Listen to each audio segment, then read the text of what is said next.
আসসালামু আলাইকুম ভিউয়ার্স। আজকে আমরা আরেকটা সৃজনশীল নিয়ে চলে এসেছি। আজকে এর আগে আমরা দুইটা সৃজনশীল সলভ করেছি, সেই দুইটা ছিল হচ্ছে ভবিষ্যৎ মূল্যের উপর। আজকে হচ্ছে বর্তমান মূল্যের উপর সৃজনশীল করব আমরা। তো আমরা শুরু করি। এখানে একটা উদ্দীপক লেখা আছে এবং কোশ্চেন লেখা আছে, আমরা শুরু করি। জনাব ইমরান 5 বছর পর 2 লক্ষ টাকা পাওয়ার আশায় বর্তমানে কিছু টাকা ব্যাংকে জমিয়ে রাখতে চান। তার মানে তিনি 5 বছর পর 2 লক্ষ টাকা পেতে চান। তার এই 2 লক্ষ টাকা হচ্ছে ভবিষ্যৎ মূল্য।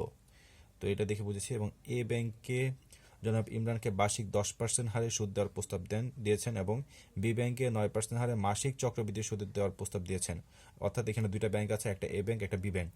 এ ব্যাংক বলেছে বার্ষিক চক্রবৃদ্ধি হারে সুদ দিবেন এবং বি ব্যাংক বলেছে মাসিক চক্রবৃদ্ধি হারে সুদ দিবেন। ওকে, ভালো কথা। এই অবস্থায় ইমরান কোন ব্যাংকে টাকা জমা রাখবেন তা নিয়ে সিদ্ধান্তহীনতায় ভুগছেন। সে বুঝতে পারছেন না যে কোন ব্যাংকে টাকা জমা রাখা তার জন্য ভালো হবে। তো আমরা কোশ্চেন খেয়াল করি, এ ব্যাংকের বর্তমান মূল্য নির্ণয় করো। অর্থাৎ আমাদের এ ব্যাংকের বর্তমান মূল্য নির্ণয় করতে বলেছে, এখানে বলে দিয়েছে বর্তমান মূল্য নির্ণয় করা। আমরা লিখব ক, এ ব্যাংকের বর্তমান মূল্য নির্ণয়। ওকে, ফাইন। এরপর আমরা তো বর্তমান মূল্য অর্থাৎ পিবি সূত্র লিখব। পিবি সমান সমান এফ বি ভাগ 1 plus I to the power N, এটা হচ্ছে আমাদের সূত্র। তো তারপর কি করতে আমাদের তথ্যগুলো লিখে ফেলতে হবে পাশে। তথ্যগুলো লিখবে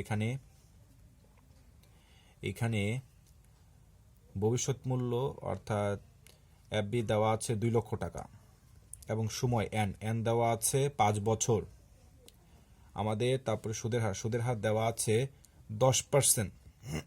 সরি, যেহেতু এই ব্যাংকের বর্তমান মূল্য নির্ণয় করছি, এই ব্যাংকে 10% হারে সুদ দেবে বলেছেন। আমাদের বর্তমান মূল্য অর্থাৎ পিবি বের করতে হবে। তো এখানে আমরা সুন্দর করে তথ্যগুলো লিখে ফেলি। ভবিষ্যৎ মূল্য দেওয়া আছে 2 লক্ষ টাকা, 1 প্লাস আয়ের মান হচ্ছে 10%।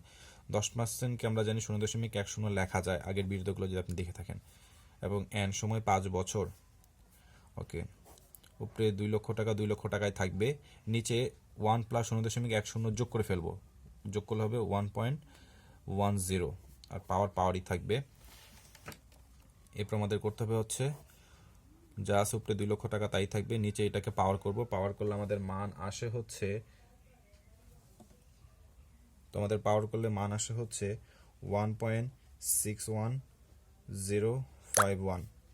এবার আমাদের কি করতে হবে, এটা ভাগ করে ফেলতে হবে। তো ভাগ করলে আমাদের মানটা আসে হচ্ছে 1,24,184.26 টাকা।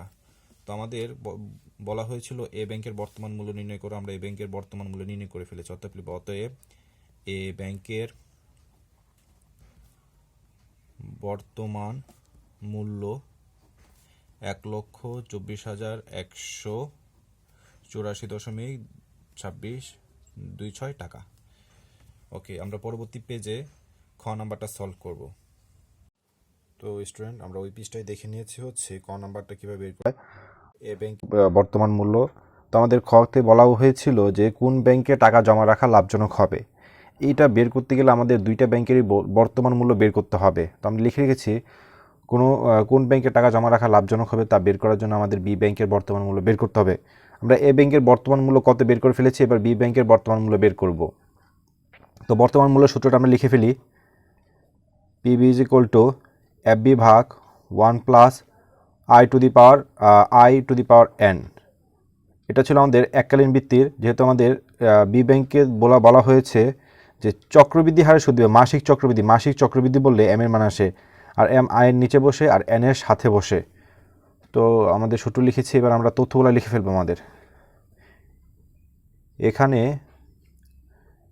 এফবি অর্থাৎ ভবিষ্যৎ মূল্য ছিল হচ্ছে 2 লক্ষ টাকা এবং আয়ের মান হচ্ছে 9%, এন সময় হচ্ছে 5 বছর এবং এম হচ্ছে মাসিক চক্রবৃদ্ধি বলছে। মাসিক চক্রবৃদ্ধি মানে হচ্ছে প্রত্যেক মাসে দিবে, প্রত্যেক মাসে দিলে এম এর মান হবে বছরে 12 বার। আমাদের নির্ণয় করতে হবে হচ্ছে বর্তমান মূল্য। ওকে, ফাইন। এবার আমাদের তথ্যগুলো এখানে লিখে ফেলবো। তো এখানে লেখা আছে 2 লক্ষ, ভবিষ্যৎ মূল্য 2 লক্ষ টাকা, 1 প্লাস আয়ের মান হচ্ছে 9%, বা এটাকে 0.09 লিখতে পারি আমরা। এম হচ্ছে 12, এন হচ্ছে সময় 5 বছর ইন্টু এম এর মান হচ্ছে 12, ওকে ফাইন। এবার আমাদের যেটা করতে হবে সেটা হচ্ছে আগে ভাগ করতে হবে, এটা ভাগ করে নিব আমরা। 1 প্লাস ভাগ করলে আমাদের অ্যান্সারটা আসছে 0.0075। আর এটা গুণ করে দিতে হবে 5×12 = 60। তারপর যেটা করতে হবে সেটা হচ্ছে যোগ করে দেবো আমরা, এটা যোগ করে ফেলি, যোগ করলে হবে 1.0075 টু দি পাওয়ার 60 হবে উপরে পাওয়ার,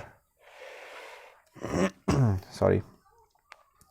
এবার আমাদের কি করতে হবে, পাওয়ারের কাজটা করতে হবে। এটাকে পাওয়ার করলে হবে হচ্ছে 1.5657।